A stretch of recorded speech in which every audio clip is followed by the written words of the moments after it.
Nangi mentality zina loser mentality weraga punsida pak chawna mai pak pagi wakhanjidi khaluran. Kaigino shidi manglan katane oi hogdu shidagi loi horakadoi ne hairi pose ko loser mentality habese yamna dangerous oba mentality ne ngasi harakadu kaigino ai matamda nangonda manglan kyam derambe habdi nangasi ai nongma kara tangmam thorokini nongma yuma chokda lerekini dagi mayam gi dangda sumain torokini ai punsi je sumaina hingoi sumaina anobo lambel dai hingakini anobo thabak kyam torokini haibana chingbo khin kyam khalambe adubu Nangi minds that always nangna lowribe action nangna puthoiba thabak nangna pangthoiba thabak si loser mentality chelaga pangthok tardi nangna ngasi khalliba thabak mayam singje manglan oina loi oer le hukani everything aina toina haibado sigi mentality se yamna darka lei mentality se control to ngam dabagi ngasi mayam sing ngasa gi power kyam yawbu tarsu masada will power kyam yawbu tarsu idea kyam yawbu tarsu talented oiba tarsu ngasa gi pangthok ngamdri mayam singje kaigino hamdamda loser mentality chen baini akhoi gi society da hauzik youth mayam sing daina thamningi se kaigino hamdamda akhoi gi mentality je hana fazana change tokse mentality se yamna important oiba pone kaigumba nangi life ta tasengna nangna pamiba life sida tam changjalake adai nangna hingi pose nangna pami pot mayam sing attract torke haitardi si je hana fix to wam darka tai si je yam important oiba weapon ne sidagi loi harokadune paisa tan bangamdri hai aina haiduje paisa tan bai damukta paisa katana habdi punamak ai paisa lai tari tan ba yade habdi si sinna bam darka tai si na tardi nang lambel kya ma semak pe ai ade even minimum investment dagi for business ho do nangi paisa semak paisa ta lakpe achoba empire ma sem be lambel changjalak pe ai samak su je ho rai ni ko ai hai bo aya ma ni sinner ije ai gi kok sinner ga ni je kamai na ikaram lambel sem be apage kai ginam da ai ngon da paisa yam laikit aina business ho do om dai da ai ngon da sidai sibu thada ga damni sumain to goni hai poche ai ngon da laisu laikite adagi way su laikite thada ba su ai ki aduna aina ho do ko matam da isana na ko khallaga ho do ije kari ai koksinara kari hodok yabage kamai kari to yabage paisa yam changdabida yes paisa khradi changani ba changdarsu aina ngamba mangrasu yaba aina sigi positionera kamai torokani hai pose trial tawra kanda adu yam family lambelam line so duna sigi mentality je hana further change to kari pono mentality haji karma makhal gi change no ye harke nang hojik nangonda nangi fazaba physical ama semning ngamgani fazaba body semning ngamgani nang sada habdi fitment habdi pura physically fit oiba dagidi looking good oiba memes u ani ngamgani adu pot mayam sing nang phamung da phamaga dream tawragadi oiba du pot natra sigi pot mayam sing nang gym da chatla matamda hard work tawra matungda adai nang thangatla matungda dagi na sada challenge tawra matungda dagi afaba diet chara matungda sigi pot se lakadone same thing business zu nangi experience kya tala matungda failure kya mayok na matungda nang trial and tribulation kya am tawra matungda dagi result kya am phangdra matungda tamna dugi matunga changes kya am lakadone sana sada challenge to bom darka taiba but no makha kai nong khak tormaga sidi ai gi nate oiroi have a give up mentality dudi pura loser gine loser amana tawda thabang aduna ne ngasi majority ekhoi gi population ekhoi gi lamdam se chokot triam sing ge seng na hai ga di ekhoina all generation da su blame to se to ose fare all generation da khoi gi si moi gi generation matam da du oiram poto dunia dani hai poto khoi khallaroi se but akhoi je anobo generation ne akhoi anobo generation sida nang na de du khal nu khanma ngam me ba je khalli je kai nam da ai khoi na je grow to grip je khoi all generation da smile leram bai ne je nang khanma ngam me ba but ai khoi na di kai do bai khoi change to grino fare nang je du khan du khale nang di ge do change to grino nang na change to rose nang na change to vibe society gi damakta yamna thina beneficial oiba pot amne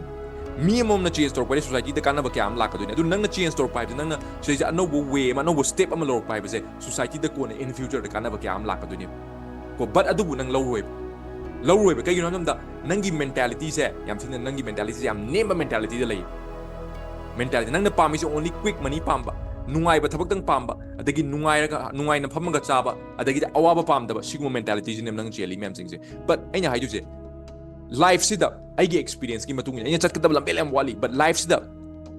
pain je awaba je sije used to haira kan sije loina ba haira kan di nangi punchi je nungai ra kani samna nan koina gym da chatli mem je gym da chat kan da ai koina weight thang pam da koina feel to je pain ne adugi awaba du ne pain du ne koina nungai je pain do feel to ra kan da kogi body je semai ne da koi addict chu ra ine ba same thing business jo koina kogi pain je feel to ra kan failure way ra kan da experience ta la kan da koi pisa ta la ine dai nungai bam for ine ko sigi pot sigi ne akoina sigi pose positive way da low haira kana akoina utilize to haira kana akoida nungai ba changes kya am lakani but nangna sum ai pain pam dai nungai ba dang pam ai awaba pam de haiba podu di diabetes na dana dagi di imung da phamaga dagi di bp wang dana leiba mem sing si factor amane ina har ka du mem sing ko nungai ba thabak dang khan ngeno nungai ba nangna thabak achobam tawke ai di highest oiba nang mayamdagi highest oiba thabam tawge haitari adugi pain do adugi struggle tawge nang wonda capacity yaw tamne but dream kitang tawga adudi oire bhaide ai ngasi tawge haga numit mai ne mangani lerega ai amung mangi ba numit taruni lerega amung mangi ba consistency le jadaba na sada numit tarini lerega amung mangi ba adu potu de mi oige dam na te sengna haga di nang khalo nang wonda ge na hard work to mi ki amna engonda ge na hard work to mi oi ki amna riba ai khoi ne ngasi phammaga wakhan khalli kanda mi oi ki ama hard work to madugi matam manghan dabida masana masabu develop to de jangalangani hada matam chupda ningjingo aduna nangna change tawge haitari nangi mentality jana change tawro nangna pesa thoktriba lambial directriba myam singjai yes okay nang laira be mungda poe that's fine I can kai blai aiju middle class family amdagi aiju isai thanda wara ga honaraga laiba mi misak amani ko sengna har matamda adubo aina haiju je punamak se nangna honadragadi nangna fangoi kaigumba aina jo 5 years mangda aina kaigumba honaramdragadi ngasi mayam da aina video semaiba ngasi aina talaiba thina hudoriba business myam singai hudopung amamoi ko sengna har matamda kaigino nasi challenge amni isani sada challenge aina challenge tawjai isani sada ai laiba chahis da hauji chum challenge every day challenge ai toije ai laiba chahis da ai gi best version da product tabi ade ai gi challenge kai no financially yojuna spiritually yojuna emotionally yojuna physically yojuna mentally yojuna every ways ai best level oi da bi ade kai no da ishona ingon da khut pire mid pire nakong pire talent pire brain pire everything pire ingon da loima ko ingon da sidai da mayam sidai da disable oi mioi kyam so le moi bu discourage so wanted da gi moi bu underestimate to wai wasu na te adu bu nang di nang na khut kyam nang da balance oi na pire ni sidai nang na laira bani ai di laira mung da ko complain to roga lai do nang da awat pam ta lai na pire ni mid pire ni adagi mi blind oi mi di kamai to mani nakong tangam da mi di kamai to mani nang khalo adu nang di adu mam ta lai tri nang usi nang da pura fit oi lai ni adu de sidai nang kai complain to wi ai laira be mung da ko manipur de po na sum to lai ni shigi posine nang torleje adugi poto kaino ishwona ju nangond waro gani nangond nang na sana best version da puja dina sana puja ga nangond pura full permission ne pije full freedom ne adu bo pu bangam jada adu bo hona ning da tardi nang na kamai nang na tawri sagal iba manglan mem da manglan on dum le hautam ne singna haido bne nya hari pot mem sing aduna singna hai matam da singna ai kuina changes por ke kuina growth out che kuina pishatan je lambel sem je hai tardi nangi mentality to hana fix to nangi mentality loi thulak da manga tan ba shi jina work to da tardi puna mak tagi shi jina mayam dagi different way do je kaino nang se shi jina nangi koksina khalak pa waka nangna uraiba idea nangna uraiba vision si myam singa loima complexion de loi change tor ko dune ko abi nangna mina nangna pasata ni ngai lambel to fare nang khangre but nang kitang do isu experience ta la kitang do tok tar nangi men mind ja develop tor tam ne sum sina dar si ki brain sum power sum hengalak tam ne but sina da dar sum namjang gi ta sum phamjang gi ta ne ko aduna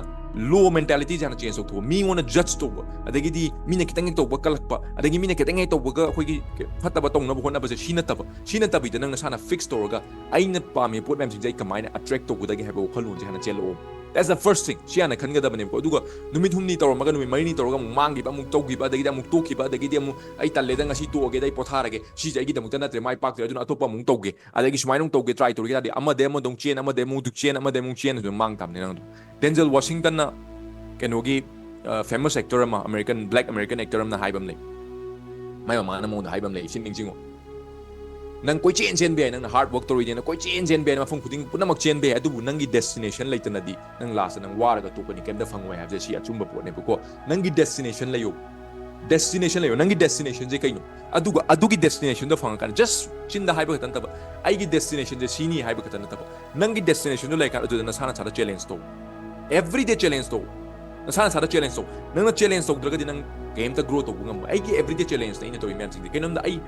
ayuk ki pung ma da hola pung ma da gai pung ma chalan pung ma da workout torni workout ki matung dai training amung torni pung ni pan da gai university ki student ma'am sing da and then adu matung da gai meeting amung torni adu matung da gai ai thabak tong focus torni and then adu matung da my video mu shina mane adu da course ma'am creator na dai matung da ai ma pan thoi ki tima da gai offline business ong gen chalani shi ma'am sing each and every small things ai success in da ba dip shi jin hen lui ai ngon da ma pan tho ga ngak ngwai thok pa da gai hongna da gai di ngak cha thok pa da gai hen tok pa da gai di shi da gai hen bai ki thabak ki am lai ba shi ma'am sing ngon ngwai hen ba pi ne bu challenge ne ba shi ma'am sing avoid to chat pi ai ba si ma'am sing ai nuai te nga tangi si awa ba nei tan ba yawe mi kuma ai sumai to si mai thu ge nga pulu gi mana ma'am sing ai khan ba yai ba but no this is my challenge isha ne sara challenge to ne kai you know ngam da ai na lai ba cha he's the best version the yorke ai na 1% community dai change hai ta di ai hona da ba yadi hona da ba yadi ai challenge ne ba aduna ai gi mang da hoji lai ba success oi gi mi oi kya ama gari atang ma thoi ba kya ama ai kem khan bi de ai na hai ji si ne ba I will be there soon. I should do from the soil and I am to be the york and you have the scene. I am working hard every day. I'm working smart every day. I'm challenging myself. Same thing. Nang na so adugi pot to pam tardi, nangi vision to pam tardi, nang na pami ba nang na dream car, nang na pami ba dream house, nang na pami ba dream life, nang na pami ba business. Adu ma'am sing to pam tardi. Adugi yong na ba chang na ba idam nang sana chara challenge so damne. Challenge yourself. Challenge yourself.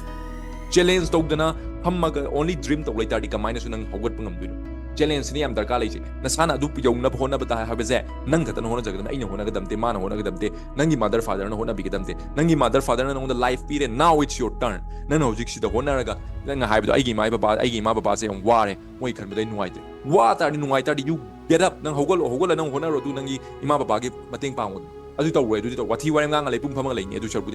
shakudi hogol laga na sana challenge to akhoi gi society to jigam darkar leise challenge to busam darkar lei comfort zone dam dai akhoi gi youth ma'am sing se comfort ta leiba nungai ba da pamba adagi khangjana da ba usana da ba sum taw leraga society da sum blame to ga leiba se akhoi gi society gi hot pangam drini aduna akhoi gi society ni chokhat na bai damak ta siguma mentality jana fix to ga akhoi ana tholak pa je se nang mi to ba ngai leganu mana hora kan ai hoge ngai leng nang ana haudu nang change sport pai ba je ma mo nung change sport to roban change sport mina se ai no je ai wakhana change sport edana mathang mu nang bu biro change sport poro mathang nang change sport kan society da chokhat pa hai ba da le ore ka dam ne dum matam du da hojik tawri ba mayam sing nang na taning mayam na paisa ta lai ba mayam sing nang su ke da bi tan mangam nang su lambel se mangam ka nang gi su lambel pai ge le ni se only thing je nang na hona ning da nang hojik business build owning edana how ro yare thigal lo challenge to ai build to da be ai haija gi to ai hai ba dam da ai gi business essential product ta be da ina handak hai gi to aina mayam gi damak ta community si gi damak ta aina business ama hodok ta be da mayam na su masa gi business to wangam da mayam sing da business to na bai damak ta hai po che adu gi business e hodo e under process ne sing mayam gi damak shem na bai damak challenge to ro ga ina 1 month 2 months e fa da na work to ro ga ahing tum da ngai work to ro ga challenge so ai business e hodo ni sem ga lai ni sei marketing kya promotion kya la ki du mayam sing sei work to ro ki du ni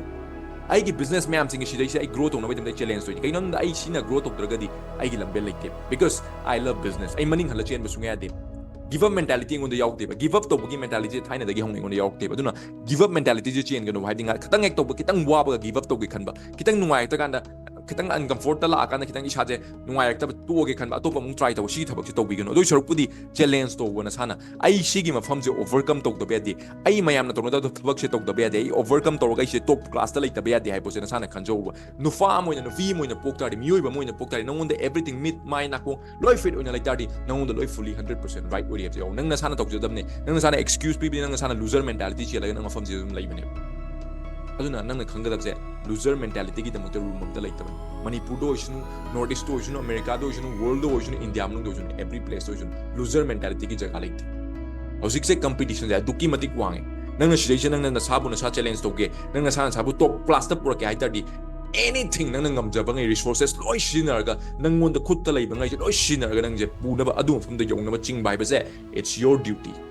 same thing aina su tawi aduni ai gi ngam jaba lai jabi mayam sing thadar ga sidai ai ching khatta ba de ishane sabu push tok da ba de mayam da gi hen da ba de aina pami lambel chang da ba top class ta lai ta ba de have ai gi challenge ai gi punchi da kai gum aina top class ta lai ta tar di aina hingi ba best version je hingba ngam da tar di aina lai ba punchi je ishur na ngon da pire ba talent ma'am ishur na ngon da pire ba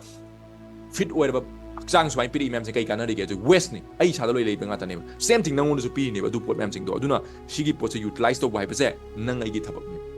nang na sagi responsibility ai yu sagi responsibility ne adu khanga chata adu kan society develop to ningon da blame to to nang to da bai man to da bai adun to da bai da to nang na sana na sam ta develop to